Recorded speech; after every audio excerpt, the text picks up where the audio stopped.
ದುಡ್ಡು ಕೊಟ್ಟಿಲ್ಲ ನಾವು. ಇಲ್ಲ. ದುಡ್ಡು ಕೊಟ್ಟಿಲ್ಲ. ಮತ್ತೆ ಹೆಂಗೆ ತಂದಿದ್ದು? ಹಾಂ, ಏನಕ್ಕೆ ಮುರಿದಾಗ್ದೆ ಅದನ್ನ? ಏನಕ್ಕೆ ಮುರಿದಾಗ್ದೆ ಅದನ್ನ? ಇಲ್ಲ. ದುಡ್ಡು ಕೊಟ್ಟಿಲ್ವಾ ಅದಕ್ಕೆ? ಇಲ್ಲ. ಹಾಂ, ಇಲ್ಲದು. ಮತ್ತೆ ಯಾರು ತಂದಿದ್ದು?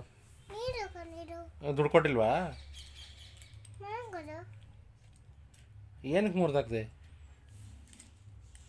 ಹಾಂ, ನಾನು. ಏನಕ್ಕೆ ಮುರಿದಾಗ್ದೆ? ನಾನು. ಹಾಂ, ಕಾಕೊಂಡಿಕ್ಕೋಣ. ದುಡ್ಡು ಕೊಟ್ಟಿಲ್ವಾ ಅದಕ್ಕೆ? ಕಾಕಿರೋದು. ದುಡ್ಡು ಕೊಟ್ಟಿದ್ದೀನಿ ಇಲ್ವಾ? ಕೊಟ್ಟಿದ್ದು. ಮತ್ತೆ ಏನಕ್ಕೆ ಮುರಿದಾಗ್ದೆ? ಕಾಕದು. ಮುರಿದೋಯ್ತು, ಅದು ಅಷ್ಟೇ, ನೀವು ಬಿಸಾಕ್ಬೇಕು. ಹ್ಞೂ. ಏನಕ್ಕೆ ಮುರಿದಾಗ್ದೆ ಅದನ್ನು? ಇದು ಮುಟ್ಟಿಲ್ಲಲ್ಲ. ಯಾಕೆ ಮುರಿದೆ?